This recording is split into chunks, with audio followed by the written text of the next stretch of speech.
A year has ended. Calendars have changed. Numbers have reset. People have celebrated, reflected, and moved on.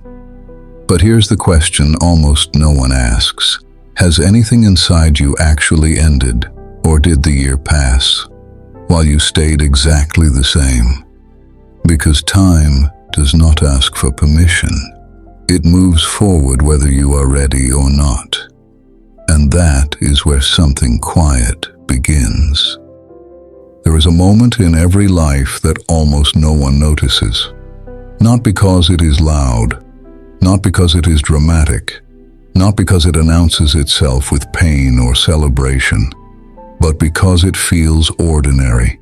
It looks like a normal morning, a normal evening, a normal pause between two tasks, and yet something is different. Time is moving, days are passing, weeks are folding into each other, and something inside you is not moving with it. You wake up, you do what is required, you complete the motions, you survive the day. But beneath the routine, beneath the responsibility, beneath the noise and the distractions, there is a quiet awareness forming, a realization that does not shout. It whispers, "Is this really who I am becoming?" Not who you hoped you would be, not who you imagined yourself as years ago, but who your habits are shaping, who your compromises are training, who your silence is allowing. That question does not arrive all at once. It comes in fragments, in moments of exhaustion that sleep does not fix, in conversations you no longer feel present in goals that once excited you but now feel distant, abstract, or heavy. You notice it late at night, or early in the morning, or in the stillness between notifications. You feel it when you realize you have been busy for a long time but not deeply fulfilled. And most people do something very predictable when that awareness appears. They push it away, they drown it in distraction, they rename it stress. They call it boredom, burnout, or restlessness. They tell themselves it will pass, but it doesn't. Because what you are experiencing is not a phase, it is a threshold, a psychological point where life stops asking politely and starts demanding a decision. The Stoics understood this. They did not see life as a series of moods, but as a sequence of moments that reveal character. Moments where a person either remains unconscious or becomes deliberate. Marcus Aurelius wrote something that sounds simple but carries a terrifying level of clarity. He said, "Think of yourself as dead. You have lived your life. Now take what is left and live it properly." That is not a quote meant to comfort you. It is meant to wake you up, because it removes the illusion that time is endlessly available.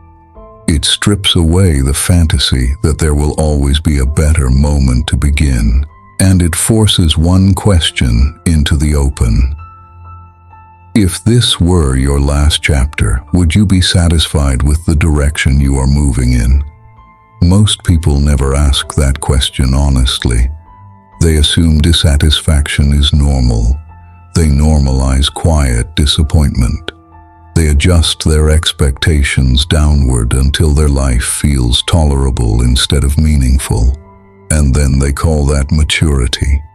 But there is a difference between acceptance and resignation. Acceptance is clarity. Resignation is surrender disguised as realism. The danger is not that you fail. Failure is visible. Failure teaches.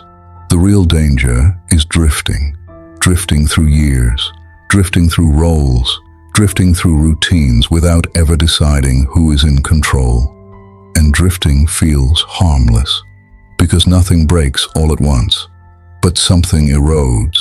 Discipline erodes, self-respect erodes, inner authority erodes. Until one day you realize that you have been living reactively for longer than you care to admit. And that is the moment most people feel trapped, not by circumstances, not by other people, but by a version of themselves they no longer fully respect. Let me ask you something quietly, honestly. When you look at your daily life, your habits, your attention, your energy, are they moving you toward the person you want to become, or merely helping you cope with the person you are now? Sit with that question. You don't need to answer it out loud. You don't need to justify anything. Just notice what arises, because awareness is the beginning of every real change. And awareness is exactly what this channel is built for. This is not motivation. It is not entertainment. It is not something to play in the background and forget. This channel exists for one reason: to help you reclaim authority over your own mind, to help you step out of unconscious patterns and into deliberate living, to help you stop drifting and start choosing. And if you are here at the beginning of a new year listening to this, then something in you already knows that this moment matters. New years do not change people. Decisions do. And most people make resolutions without ever changing the identity beneath them. They try to add new behaviors to the same inner structure. The Stoics would tell you that is why most resolutions fail, because behavior follows identity, and identity follows standards. So before anything else, before tactics, before routines, before philosophy, there is a pact that must be made, not with the world, not with other people, with yourself, a decision that you are no longer willing to live on autopilot. A decision that you will stop outsourcing your discipline, your focus, your sense of direction. If you are making that decision now quietly, internally, then mark it. Subscribe to this channel, not for me, not for numbers, not for an algorithm, but as a personal signal, a reminder that you chose to live deliberately, that you chose to cross a threshold instead of circling it indefinitely. Write this in the comments. I choose to live consciously, not for validation, not for others to see, but because writing it makes it real, and because every threshold requires a witness. Let me ask you one more question before we continue. If nothing changed this year, if your days stayed exactly as they are now, your habits, your reactions, your inner dialogue, where would that road lead? You don't need to fear the answer. You just need to see it clearly, because clarity is the first form of freedom. And in the next section, we will examine the single reason most people never cross the threshold at all. Not because they are incapable, not because they lack intelligence, but because they are waiting for something that never comes.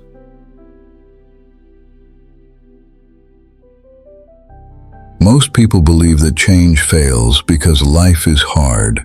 That belief is comforting, because if life is the problem, then responsibility can be postponed. But life has always been hard. Hardship is not new. Uncertainty is not new. Pressure is not new. What is new is how deeply we have trained ourselves to avoid responsibility for our inner state. When people feel stuck, they look outward.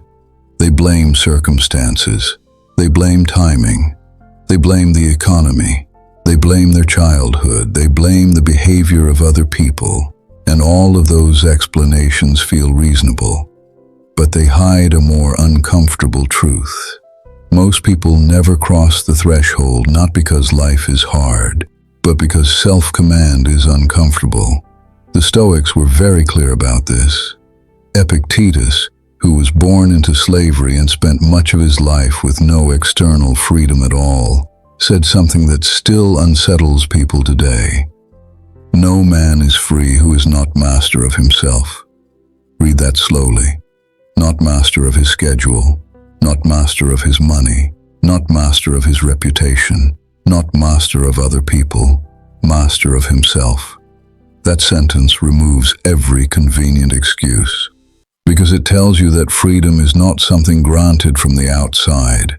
It is something constructed internally, and that is precisely where most people hesitate. They want change, but they want it without inner confrontation. They want clarity, but they do not want to sit alone long enough to hear the truth. They want confidence, but they do not want the discipline required to earn self-trust. So they wait. They wait to feel ready. They wait to feel motivated. They wait for the right moment. But the Stoics would tell you something blunt. Readiness is not a feeling, it is a decision. And the longer a decision is postponed, the more postponement becomes identity. Let me ask you something honestly. How many times have you told yourself, "I'll start when things calm down"? How many times have you said, "After this phase, after this year, after this situation resolves"? Each time you delay, something subtle happens. You are not just delaying action, you are practicing hesitation. And practice works. It trains your nervous system. It shapes your self-image. It teaches you who you are allowed to be. Over time, hesitation stops feeling like a choice. It starts feeling like personality. This is why so many people say, "That's just how I am." They mistake a trained pattern for a fixed identity. The Stoics never accepted that logic. They believed character was formed, not discovered. And character, once formed, either becomes a prison or a foundation. Most people remain at the threshold because they are waiting for permission. Permission to be disciplined. Permission to take themselves seriously. Permission to change without being validated. But no such permission arrives. The world does not reward potential. It responds to consistency. It does not care what you intend to do. It responds to what you repeat. And here's the part most people resist hearing. If your life feels stagnant, it is not because you lack information. You already know what needs to change. You know the habits you tolerate. You know the distractions you protect. You know the conversations you avoid. You know the standards you quietly lowered. Awareness is not the problem. The problem is that awareness has not yet been paired with resolve. And unresolved awareness becomes internal tension. That tension is what people call anxiety, or dissatisfaction, or burnout. But at its core, it is something simpler. It is the discomfort of knowing you are capable of more discipline than you are currently demanding of yourself. The Stoics had a different question than modern culture. They did not ask, "How do I feel about this?" They asked, "What does this require of me?" That question removes emotional negotiation. It shifts focus from comfort to responsibility. And responsibility, when accepted voluntarily, becomes strength. Let me pause here and ask you directly. When something in your life feels wrong, do you ask what you feel about it? Or do you ask what is required of you? There is no judgment in the question, only information. Because the way you answer it reveals whether you are drifting or directing. Most people drift because drifting feels harmless. There is no dramatic collapse, no single catastrophic failure, just small compromises, small delays, small acts of avoidance. But those small acts accumulate. And one day a person realizes they have been negotiating with themselves for years. This is where many people feel trapped. Not because escape is impossible, but because discipline has been avoided long enough to feel unfamiliar. The Stoics understood this moment well. They did not soften it. They did not decorate it. They taught that discomfort is not an enemy. It is information. Discomfort tells you where growth is required, And avoiding it does not make it disappear. It makes it grow. If this resonates, write this in the comments. I stopped negotiating with myself, not as a promise to be perfect, not as a declaration of intensity, but as a reminder that discipline begins with honesty. Let me ask you another question.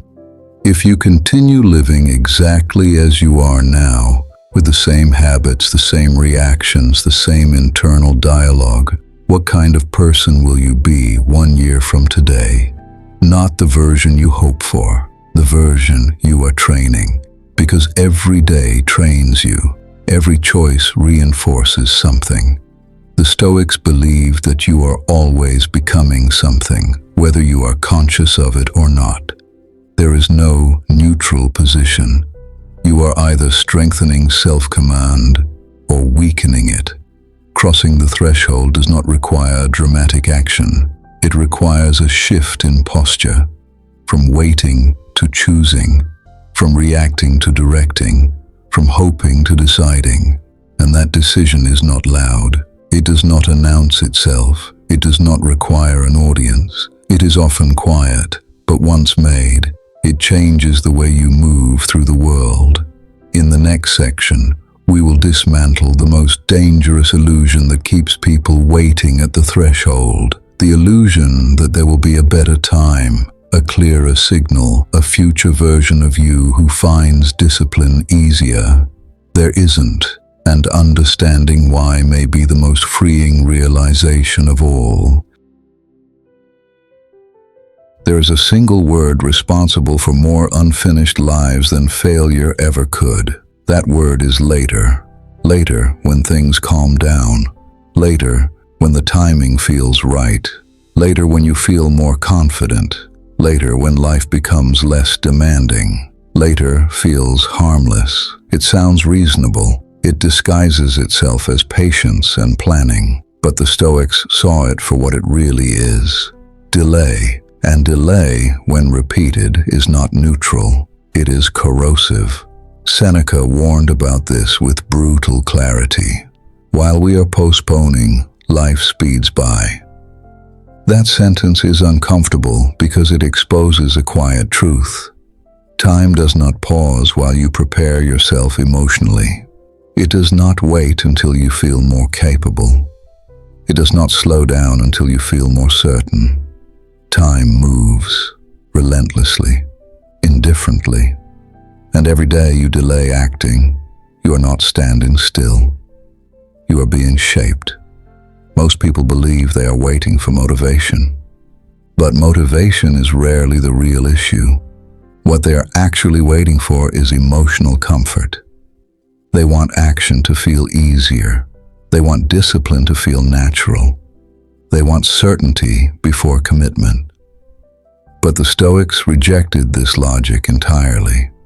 They understood that clarity comes after action, not before it. That confidence is built through repetition, not reflection alone. And that waiting for the perfect moment is one of the most effective ways to ensure that it never arrives. Let me ask you something honestly.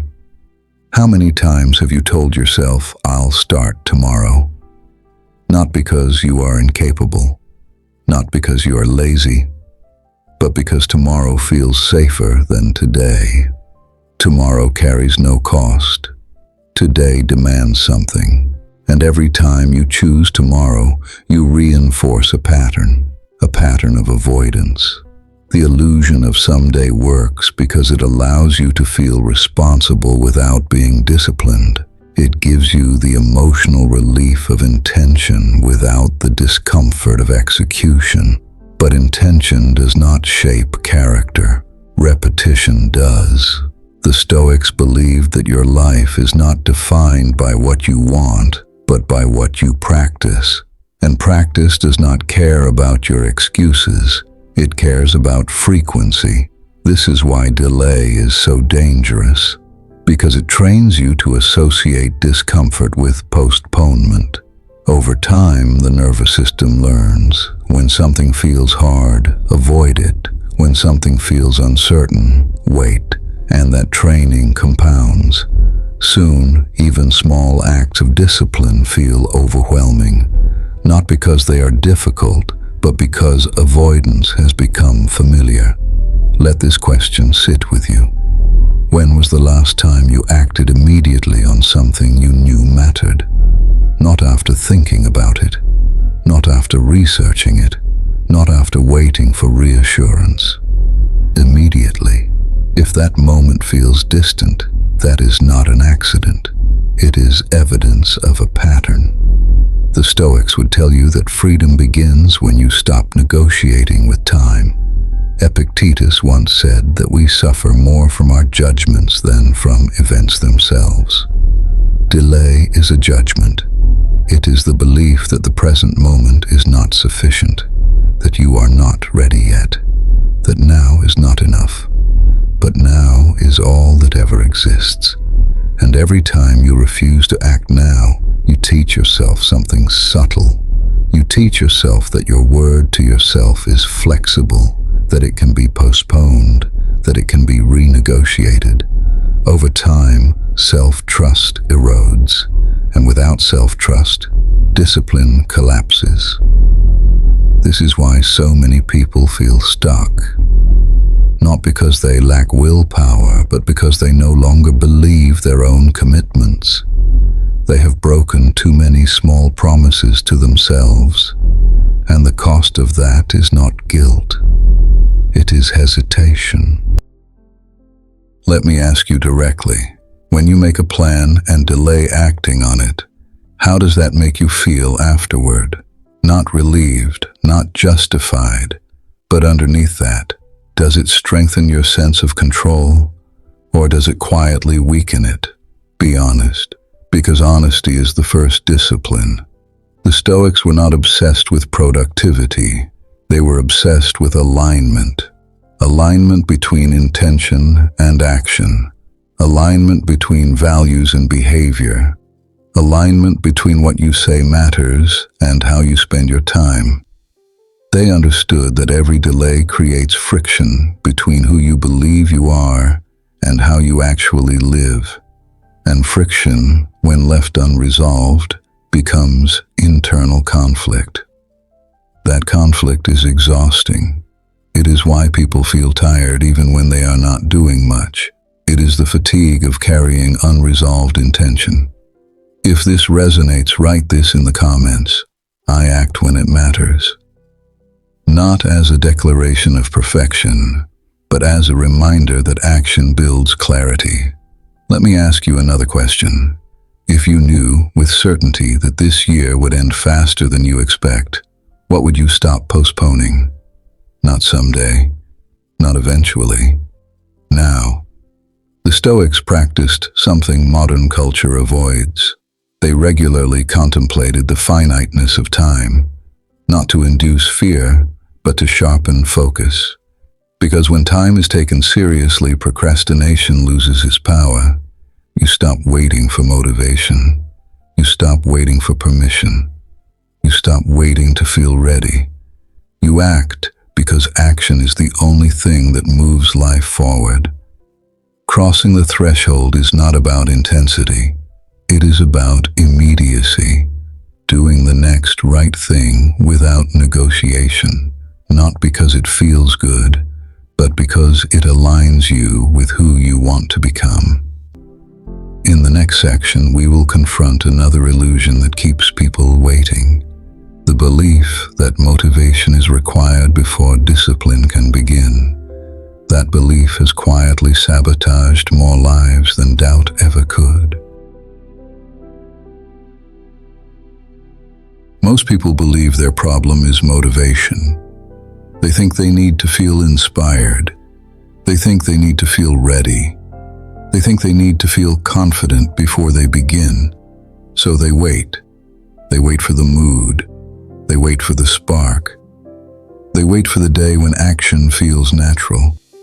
But that day rarely comes, and the Stoics understood why. Motivation is unreliable. It rises and falls. It responds to comfort, emotion, and circumstance. Discipline does not. Discipline is not a feeling. it is a structure. Marcus Aurelius wrote something that most people misunderstand. At dawn, when you have trouble getting out of bed, tell yourself, I have to go to work as a human being. Notice what he did not say. He did not say, wait until you feel inspired. He did not say, wait until you feel motivated. He said, this is who I am. This is what I do. The Stoics did not build their lives on emotion. They built their lives on identity. And that is the shift most people never make. They ask, how do I feel today? The Stoic asks, what does this moment require of me? Those are two completely different lives. Motivation asks for permission. Discipline gives orders. Motivation negotiates. Discipline decides. Motivation depends on circumstances. Discipline creates consistency despite them. Let me ask you something honestly. How many times have you waited to feel motivated before doing something important? How often has that worked? Be honest with yourself, because every time you wait for motivation, you hand control of your life to something unstable. Mood, energy, emotion, external validation. And when those fluctuate, so does your action. This is why progress feels fragile for so many people. It depends on how they feel that day. The Stoics rejected this entirely. They believed that character is what remains when emotion is removed. Epictetus said, first say to yourself what you would be, and then do what you have to do. Not feel what you have to feel, not want what you have to want. Do. Action comes first. Feeling follows. This is uncomfortable because it removes excuses. You do not need motivation to act. You need clarity about who you are choosing to be. An identity is not declared. It is demonstrated. Every time you act without motivation, you reinforce a powerful truth. You are not controlled by how you feel. That realization is freeing, but it is also frightening, because it means you are responsible. Responsible for acting when it is inconvenient. Responsible for choosing discipline when comfort is available. Responsible for showing up even when no one is watching. Most people avoid this responsibility. They prefer the lie that motivation is missing because it sounds external. It sounds temporary. It sounds forgivable. Discipline sounds final. And finality scares people. But discipline is not punishment. It is protection. It protects you from the volatility of emotion. It protects you from inconsistency. It protects you from the version of yourself that only shows up when conditions are perfect. The Stoics trained discipline because they understood something modern culture ignores. Life does not wait for you to feel ready. Challenges arrive without warning. Responsibilities appear without consultation. Moments that matter do not announce themselves. If your ability to act depends on motivation, you will hesitate at the worst possible times. Let me ask you another question. When was the last time you acted despite not feeling like it? And afterward, did you regret acting? Or did you feel stronger because of it? That feeling afterward is the truth motivation never tells you. Action creates momentum. Momentum creates confidence. Confidence reinforces identity, not the other way around. The Stoics believed that the mind must be trained the same way the body is trained. You do not wait to feel motivated to exercise. You exercise because it is part of who you are becoming. You do not wait to feel motivated to be honest. You tell the truth because it is your standard. Discipline is simply the practice of acting in alignment with your values, regardless of emotional weather. This is why Stoicism is not soft. It is stabilizing. It gives you something to stand on when feelings collapse. If this resonates with you, write this in the comments. I act without waiting. Again, not as a promise of perfection, but as a declaration of direction. The goal is not to eliminate emotion. The Stoics never taught suppression. They taught mastery. They taught you to observe emotion without obeying it, to feel fear and act anyway, to feel resistance and move forward anyway, to feel uncertainty and choose clarity through action, because action reveals truth. You learn who you are by what you do when no one is forcing you. Crossing the threshold means accepting a simple reality.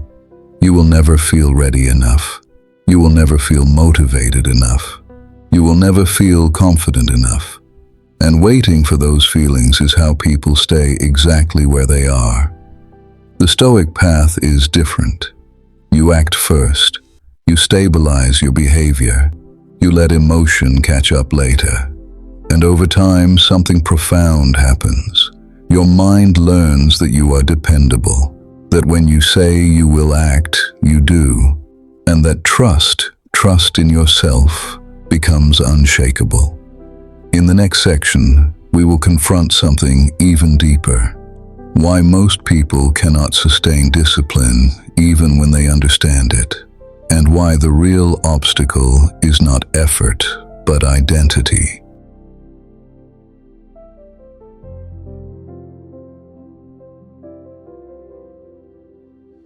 Most people believe discipline is about effort. They think the problem is willpower. They think the problem is consistency. They think the problem is laziness. But the Stoics saw the problem much deeper than that. Effort is not the enemy. Identity is. You do not fail because you are weak. You fail because your actions are still aligned with the old version of who you think you are. Every habit you keep is a vote for an identity. Every habit you break is a funeral for one. And this is why change feels painful, because you are not just changing behavior. You are threatening an identity that has kept you safe, familiar, and socially acceptable. Epictetus said something that sounds simple, but cuts directly to the core. Men are disturbed not by things, but by the views which they take of them. Your life is not controlled by events. It is controlled by the story you tell yourself about who you are in relation to those events. If you see yourself as undisciplined, your behavior will defend that identity. If you see yourself as someone who tries but struggles, your actions will stay comfortably inconsistent. If you see yourself as someone who will change someday, you will always remain in preparation mode. This is not accidental. It is self-preservation. The mind protects identity even when that identity is limiting. Let me ask you something uncomfortable. Who do you believe you are right now? Not who you want to be. Not who you imagine yourself becoming. Who you believe you are. Because that belief is quietly shaping every decision you make. The Stoics understood that identity must be constructed deliberately. Marcus Aurelius did not wake up feeling like an emperor. He trained himself daily to think, act, and respond as one. He wrote to himself constantly, not affirmations, reminders of who he was choosing to be. This is the part modern culture avoids. You cannot drift into a new identity. You must build it consciously, and building it means letting the old one die. That is why people resist change. They say they want discipline, but they do not want to release the comfort of seeing themselves as potential. Potential is safe. Potential does not demand proof, but identity does. Once you decide, I am a disciplined person, you are no longer allowed to negotiate with yourself the same way. Your excuses lose power, your standards rise, your comfort zone shrinks. That is frightening, and so most people never make the decision. They stay in limbo, forever preparing, forever consuming, forever watching others live the life they secretly want. Stoicism interrupts this pattern. It forces a question you cannot escape. What kind of person am I becoming through my daily actions? Not someday, not eventually, right now. Every morning you wake up, you are casting votes. Votes for patience or impulsiveness, votes for discipline or avoidance, votes for courage or comfort.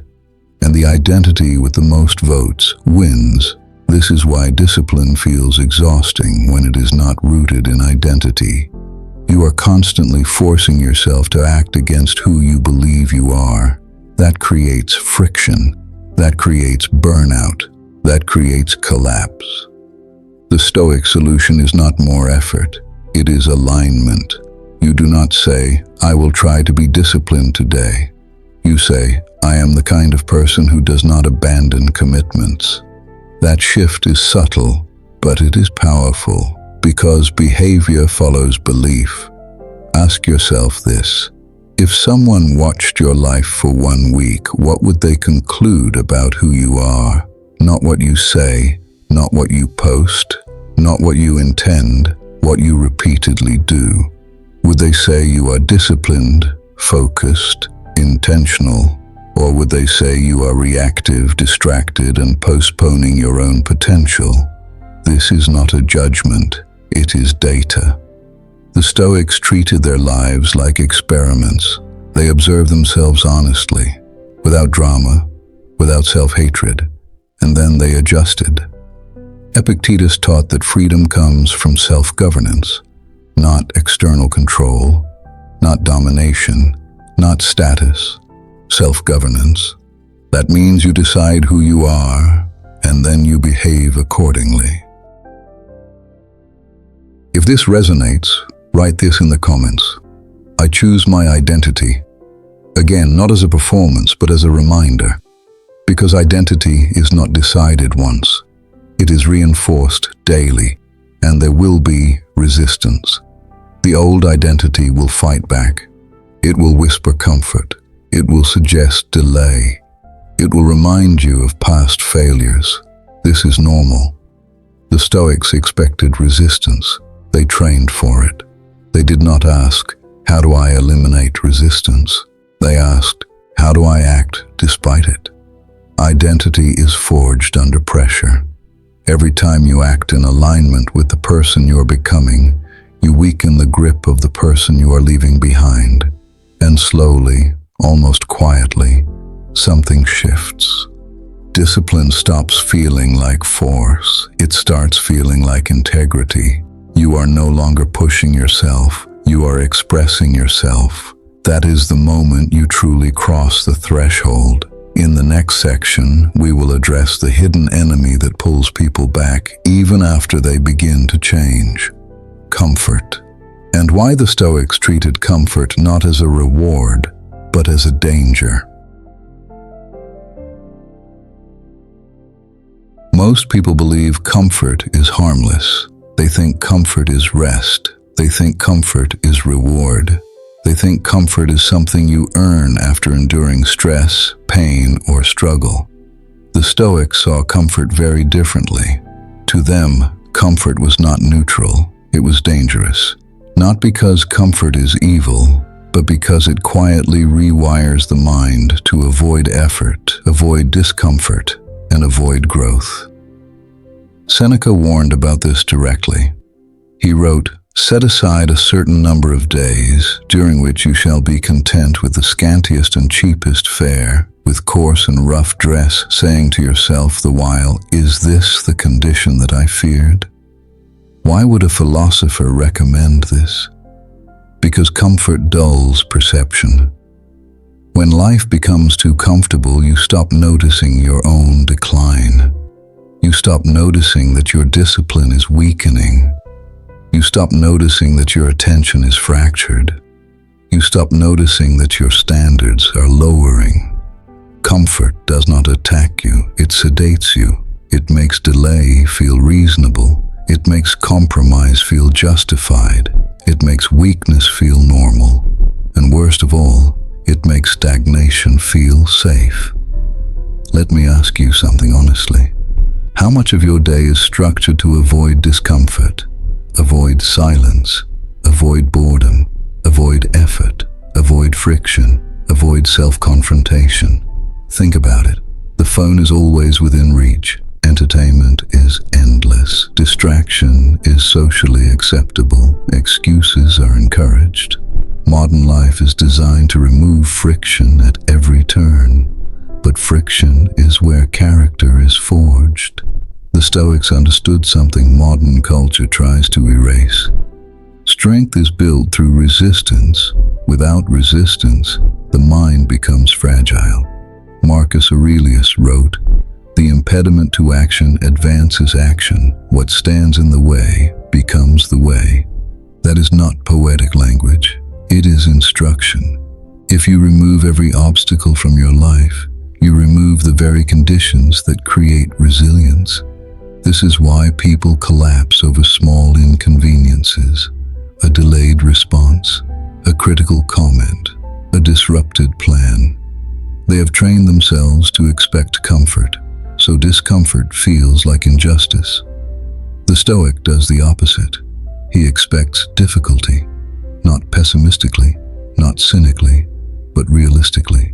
Because when difficulty arrives, he is not shocked. He is prepared. This is why Stoics practiced voluntary discomfort, cold exposure, simple food, silence, physical exertion, solitude, not to punish themselves, but to remind themselves that they are stronger than convenience, that they are not dependent on ease, that they can endure. Let me be very clear. This is not about living miserably. This is about not becoming dependent. Dependency is weakness disguised as comfort. If you can only function when conditions are perfect, you are not strong. You are fragile, and fragility is expensive. It costs you discipline. It costs you confidence. It costs you authority over yourself. Ask yourself this. What happens when your routine is disrupted? Do you adapt or do you collapse? Do you maintain standards or do you excuse yourself? Your answer tells you everything. The Stoics believed you should train before life tests you, because life will test you. That is not negotiable. The question is whether you arrive prepared or dependent. Comfort whispers lies. It says, "You deserve a break. You can do it tomorrow. One more won't hurt. You've already done enough." Sometimes rest is necessary, but most of the time, comfort is avoidance wearing a friendly mask. The Stoics trained themselves to recognize the difference. They asked, "Is this rest or is this escape?" That question alone would change most lives. Here is the uncomfortable truth. If you are always comfortable, you are not growing. Growth feels awkward. Growth feels demanding. Growth feels inconvenient. Comfort feels familiar. That is why people choose it. And that is why people remain the same for decades. They confuse peace with passivity. They confuse rest with stagnation. They confuse comfort with safety. But comfort does not protect you. It weakens you slowly so that when real hardship arrives, you are unprepared. Epictetus taught that freedom comes from mastery over desire, not the elimination of desire, but control over it. If every impulse dictates your behavior, you are not free. You are managed by mood, managed by craving, managed by discomfort avoidance. The Stoic aims higher. He wants sovereignty over himself. Let me ask you directly, what discomfort are you avoiding right now? The conversation you need to have, the habit you need to build, the discipline you keep postponing, the silence you are afraid to sit in. You already know the answer. If you didn't, you wouldn't feel resistance hearing this. Resistance is information. The Stoics listened to resistance. They did not obey it. They understood that the path forward often feels uncomfortable precisely because it leads to growth. If this resonates with you, write this in the comments. I choose discipline over comfort. Not as a declaration to others, but as a contract with yourself. Because comfort will test you daily, not dramatically, subtly, in small choices, in quiet moments, in rationalizations that sound intelligent. And every time you choose discipline, you strengthen the identity you are building. Comfort loses its grip. Authority returns to you. In the next section, we will confront another illusion that keeps people trapped, the belief that emotions must be obeyed, and why the Stoics treated emotions not as commands, but as signals to be understood.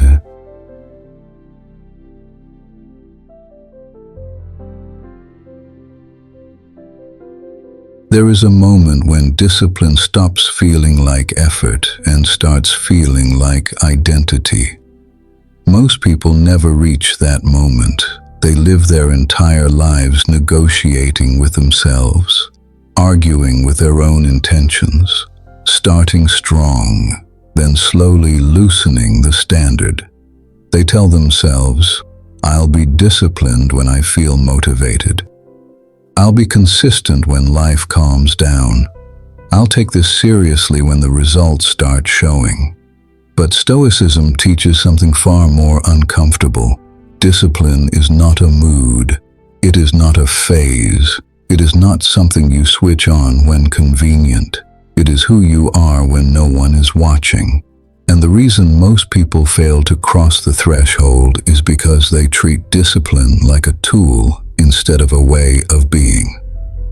Ask yourself this honestly. Do you see discipline as something you do, or as something you are? Because that difference changes everything. Most people approach discipline like punishment. They force themselves for a while. They white-knuckle routines. They rely on bursts of intensity. And when that intensity fades, so does the discipline. But the Stoics never framed discipline that way. To them, discipline was alignment, a quiet agreement between the mind and the will. Marcus Aurelius wrote, "Waste no more time arguing what a good man should be. Be one. Not think about being one. Not plan to be one. Not watch videos about being one. Be one." That sentence alone exposes the modern struggle. We consume discipline instead of embodying it. We admire structure instead of building it. We talk about consistency instead of living it. And deep down, we know it. That's why so many people feel a subtle shame when they hear words like discipline, order, restraint. Not because they reject them, but because they recognize how far they've drifted from them. Now, let me tell you a short story. Just one. And then we'll bring it back to your life. Epictetus tells of a man who came to him seeking wisdom. The man complained that he had studied philosophy for years, yet his life had not changed. He knew the texts. He could quote the ideas. He could argue intelligently about virtue. And Epictetus asked him one simple question. Have you practiced what you admire? The man had no answer. Epictetus did not insult him. He did not mock him. He simply pointed out the truth. Knowledge without discipline is decoration. It looks impressive, but it supports nothing. And that same pattern exists today. People know what to eat, but do not eat it. They know what to stop doing, but continue anyway. They know what matters, yet structure their lives around what doesn't. So let me ask you directly, where in your life do you already know the answer, but avoid the action? Write this in the comments. I already know what must change, because awareness without ownership is useless, but awareness with ownership, that's where transformation begins. Here is where discipline shifts. At first, discipline feels like friction. It feels like resistance. It feels like swimming against the current of comfort. That stage is unavoidable, but something happens when discipline is repeated long enough without negotiation. It stops feeling like effort and starts feeling like integrity. You don't go to the gym because you're motivated. You go because that's what you do. You don't stop scrolling because you're inspired. You stop because it no longer aligns with who you are. You don't wake up early because you feel heroic. You wake up early because your word matters to you. That is the moment discipline becomes identity. And once discipline becomes identity, willpower becomes almost irrelevant. This is why Stoicism emphasizes character over outcomes. Epictetus said, "First say to yourself what you would be, and then do what you have to do. Not once, not occasionally, but daily." The modern mind wants shortcuts. The Stoic mind wants permanence. Ask yourself this: are you building habits, or are you building a person? Because habits can be broken. Identity resists collapse. This is why temporary discipline fails. An identity-based discipline endures. Most people try to add discipline to a chaotic life. The Stoic restructures the life itself. They remove what weakens them. They simplify decisions. They reduce exposure to distraction. They design days that make discipline the default, not the exception. And here's the part most people miss. Stoic discipline is quiet. It does not announce itself. It does not need applause. It does not argue. It shows up. It keeps its word. It does what was decided, especially when emotions disagree. So let me ask you another question. If someone observed your life silently for 7 days, what kind of person would they conclude you are becoming? Not what you intend, not what you hope, what your actions demonstrate. Sit with that. This is where many people feel uncomfortable, and that discomfort is useful, because discomfort reveals misalignment. The Stoics did not run from that feeling. They used it as a compass. Seneca wrote, "Cease to hope, and you will cease to fear." Meaning, when you stop hoping discipline will magically appear, you stop fearing the work required to build it. Discipline is not dramatic. It is repetitive, uncelebrated, often boring, but boredom, handled correctly, is one of the great training grounds of the Stoic. Because boredom is where identity is tested, when nothing is exciting, when no one is watching, when there is no immediate reward. That is where discipline either collapses or solidifies. So here is your quiet challenge for today. Choose one small act of discipline that aligns with the person you claim you want to become. Not a grand plan, not a total overhaul, one act. And when your mind starts negotiating, notice it. Do not argue with it. Do not explain yourself to it. Act anyway. Then write this in the comments. Discipline is who I am becoming. Because crossing the threshold is not about intensity. It is about identity. And once identity shifts, everything else follows. In the next section, we will confront the final illusion that keeps people from sustaining discipline. The belief that consistency requires perfection. It does not. And understanding that may be the difference between relapse and permanence.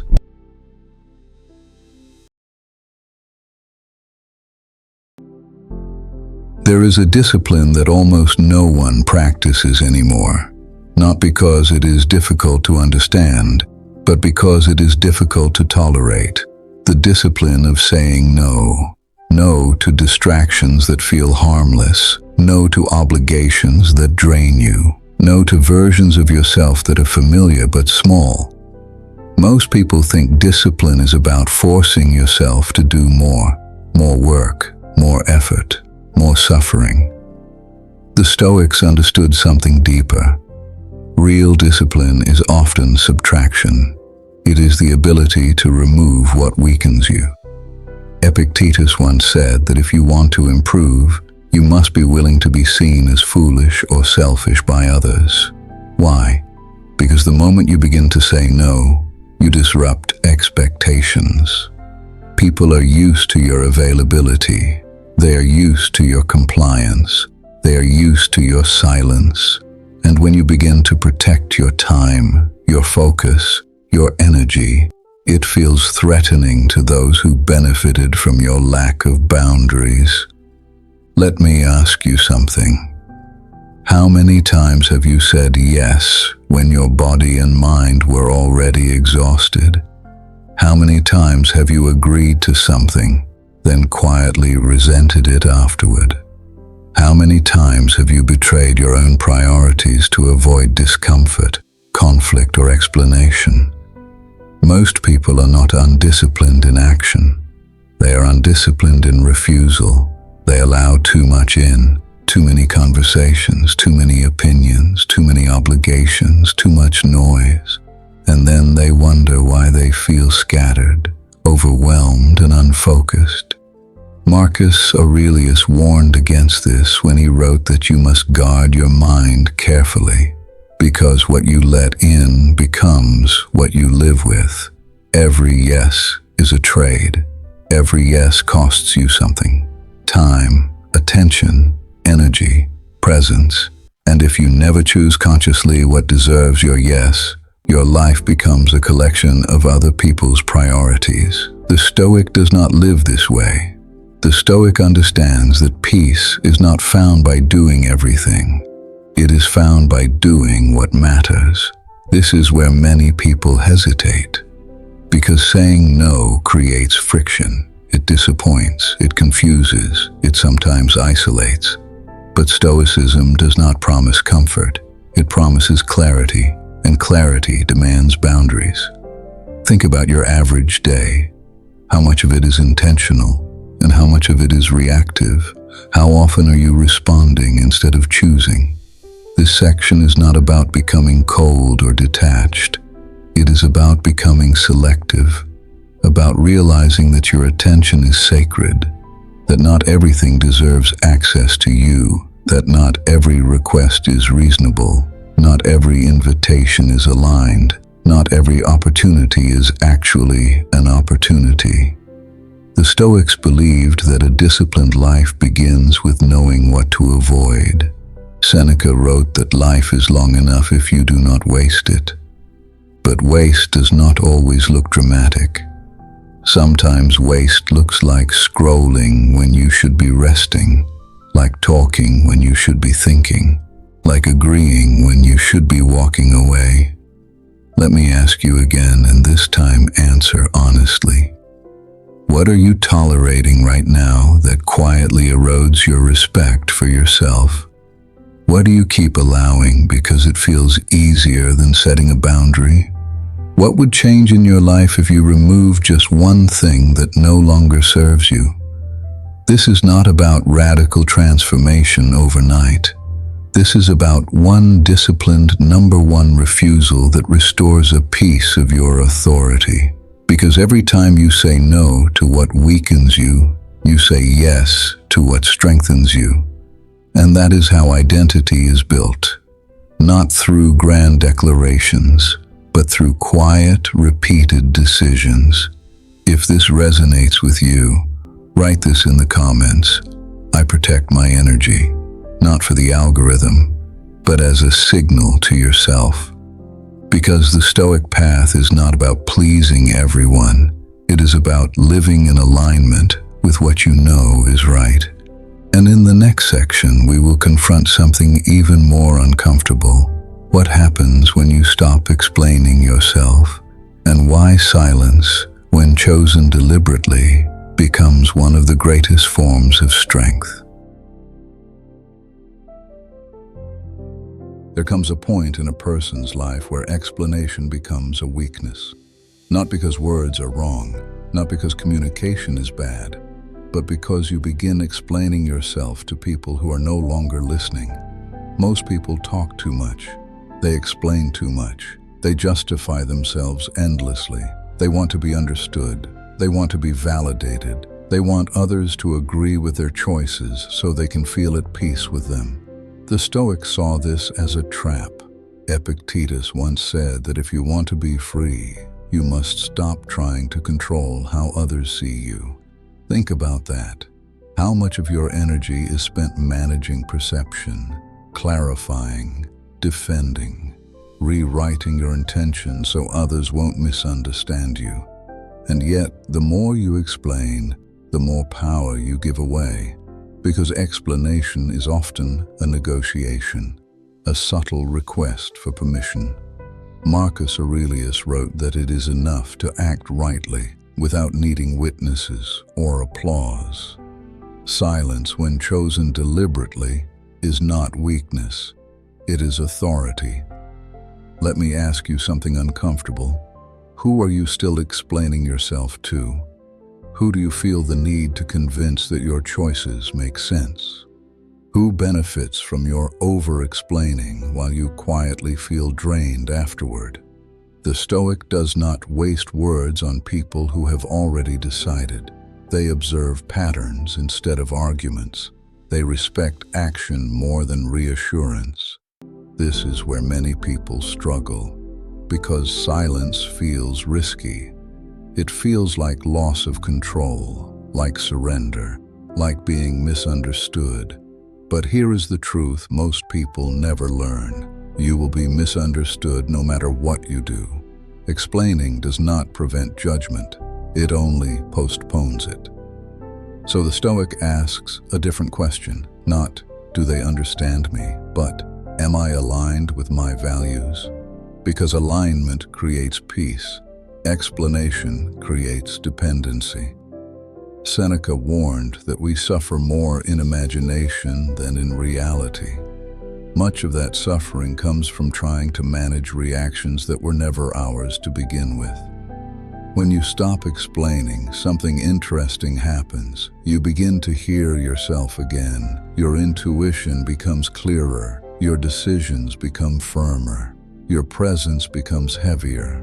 People notice, not because you are loud, but because you are no longer available to be pulled apart. Silence filters relationships.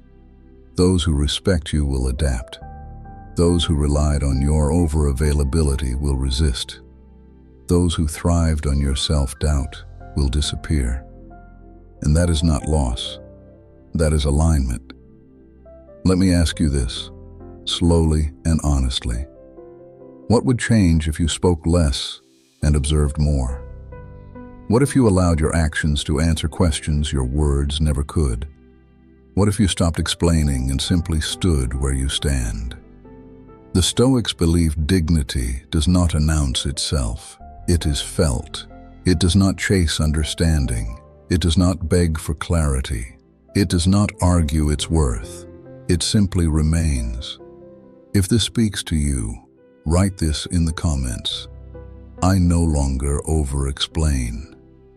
Not to declare it to the world, but to remind yourself. Because the moment you stop explaining your boundaries, you start enforcing them. And in the next section, we will confront something even deeper. Why most people confuse busyness with purpose, and how to reclaim direction without burning yourself out. There is a quiet mistake that has become normal in modern life, so normal that most people never question it. They confuse movement with meaning. They confuse activity with direction. They confuse busyness with purpose. And because they are always doing something, they assume they are going somewhere. But movement without intention is just noise. The Stoics understood this long before productivity became an obsession. Marcus Aurelius wrote that it is possible to be busy all day and still waste your life. Think about that. Not lazy, not inactive, busy. Most people wake up already rushing, already behind, already reacting. Emails, messages, deadlines, tasks. They fill every hour. They exhaust every ounce of energy. And yet when the day ends, they feel strangely empty, not fulfilled, not proud, just tired. Let me ask you something. When was the last time you stopped and asked yourself, what is all this effort actually for? Not what you are doing, but why you are doing it. Busyness feels productive because it keeps you distracted. It prevents silence. It prevents reflection. It prevents uncomfortable questions. As long as you are busy, you do not have to face the deeper uncertainty about direction. Seneca warned that people are frugal with their money, but reckless with their time. They guard their schedules, yet give their attention to anything that asks for it. The Stoic does the opposite. He treats time as sacred, attention as finite, energy as something to be invested, not spent. Purpose is not found by doing more. It is found by doing what aligns. That is why so many people burn out. They are not tired because they are weak. They are tired because they are misaligned. They are pouring energy into lives that do not reflect their values. Ask yourself this honestly. How much of your busyness is intentional, and how much is avoidance? How often do you stay busy so you do not have to sit alone with your thoughts? How often do you say, I'm busy, when what you really mean is, I'm directionless? The Stoics believed clarity precedes action. Without clarity, effort becomes scattered. Without purpose, discipline becomes punishment. You do not need a fuller schedule. You need a clearer one where your actions serve something larger than obligation, one where your effort has direction, not just momentum. If this resonates with you, write this in the comments. I choose purpose over busyness, not as a performance, but as a reminder. Because in the final section, we will bring everything together. We will return to the core message of this video, the reset, the threshold, the decision that determines whether this year shapes you or you shape it, and we will do it deliberately.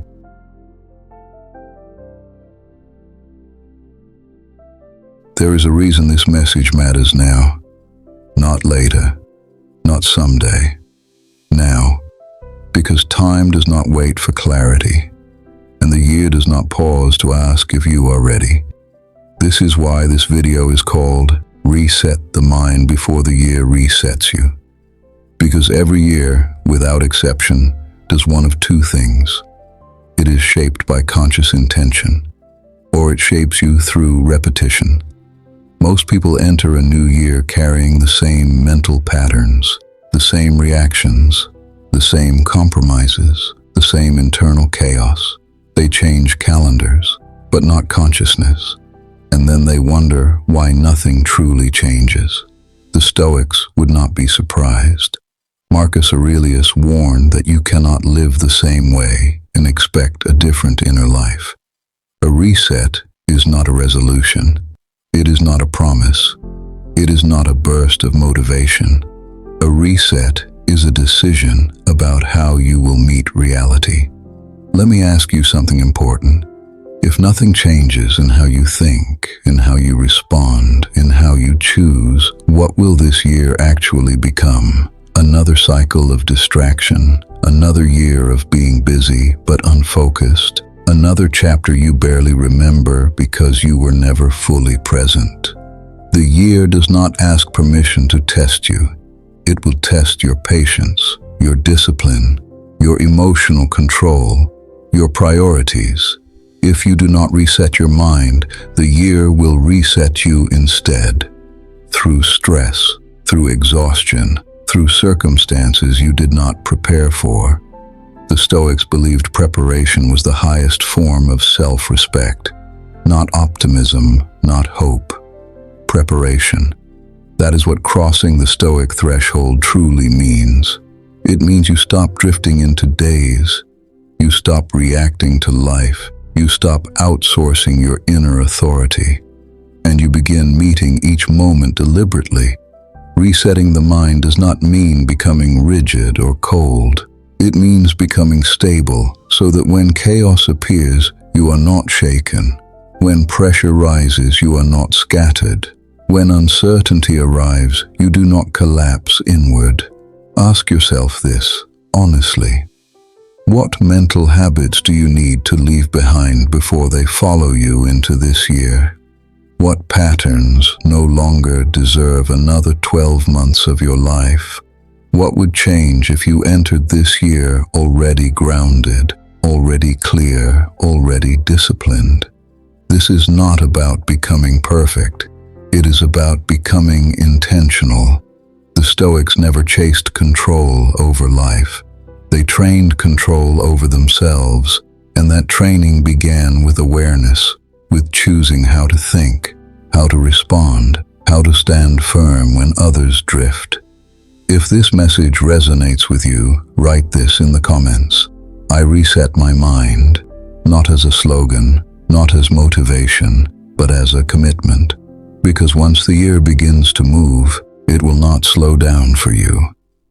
The only question is whether you will move with clarity or be moved by momentum. Everything you have heard so far leads to this moment, not a dramatic moment, not a loud moment, a quiet one. Because real change never announces itself. It happens silently when no one is watching. The Stoics understood this. They did not believe life was transformed by grand resolutions. They believed it was shaped by small, deliberate decisions made repeatedly. That is why this video exists. That is why you are still here. Because you understand, even if you cannot yet fully explain it, that the year ahead will not be neutral. Time is never neutral.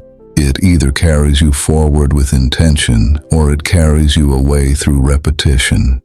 That is what it means to reset the mind before the year resets you. Most people let the year decide who they become. Deadlines decide. Stress decides. Other people's expectations decide. Circumstances decide, and slowly, quietly, without drama, a person wakes up one day and realizes they have been living on autopilot.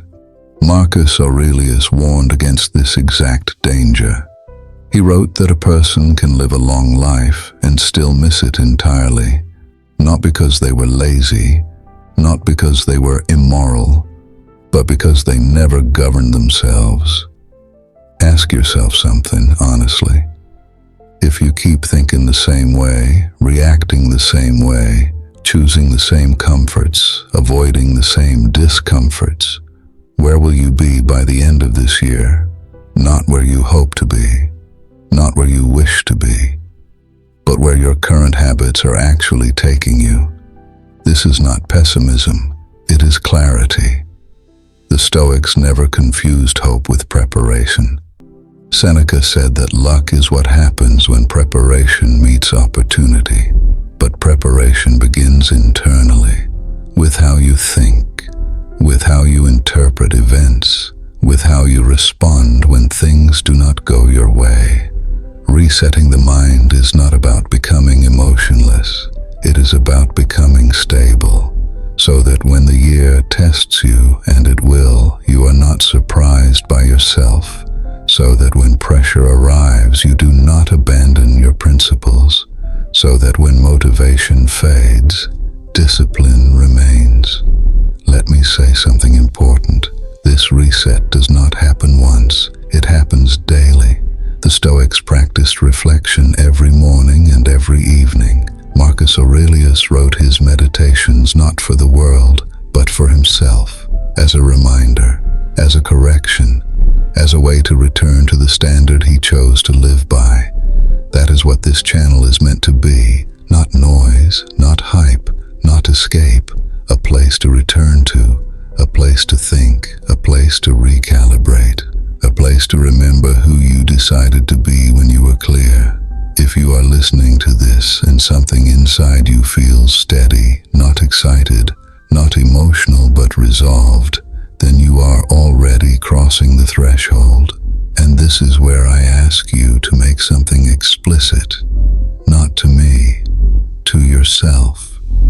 If you have decided that this year you stop drifting, that you stop outsourcing responsibility for your inner life, that you stop letting circumstances dictate your character, then subscribe to this channel, not as entertainment, not as motivation, but as a vow, a marker, a reminder that you chose to live deliberately, because every time you return here, you are reinforcing an identity, the identity of someone who governs themselves. The Stoics believe that character is revealed not in moments of comfort, but in moments of choice, and this is one of those moments. You do not need to transform everything at once. You do not need to become perfect. You need to become consistent. Consistent in how you think, consistent in how you respond, consistent in the standards you refuse to compromise. Epictetus said that no one drifts into wisdom. It must be chosen again and again and again. So as this video comes to a close, do not rush back into noise. Sit with this moment. Ask yourself one final question. What kind of person will you be when no one is watching this year? Not when you are inspired, not when you are praised, but when you are tired, when you are frustrated, when you are tempted to take the easier path. The year will move forward regardless. The only question is whether you will move deliberately or be carried by habit. The threshold is here. You have already placed your hand on the door. Step through it. And when you do, walk with discipline, walk with clarity, walk with quiet strength. This is not the end. This is the beginning.